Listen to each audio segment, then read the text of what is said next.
كشف الجهاز الفني لفريق الكرة الأول بالنادي الأهلي بقيادة مارسيل كولر عن قائمة لاعبيه لمباراة استاد أبيجان الإيفواري، ويستضيف النادي الأهلي نظيره استاد أبيجان في افتتاح مواجهاتهما بدور المجموعات لبطولة دوري أبطال إفريقيا.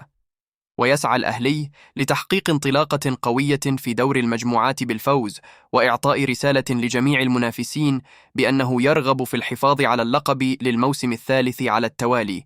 وكان الأهلي تأهل إلى دور المجموعات من بطولة دوري أبطال إفريقيا بعد الفوز على غورماهيا الكيني بنتيجة 6-0 في مجموع المباراتين الذهاب والإياب. وأسفرت قرعة دور المجموعات موسم 2024 و2025 عن تواجد الأهلي في المجموعة الثالثة بجانب أندية شباب بلوزداد الجزائري واستاد أبيجان وأورلاندو بايرتس الجنوب إفريقي.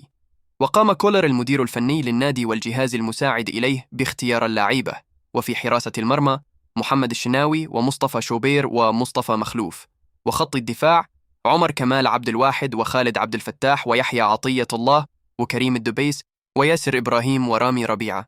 وخط الوسط عمر الساعي وأكرم توفيق ومروان عطية وعمرو السولية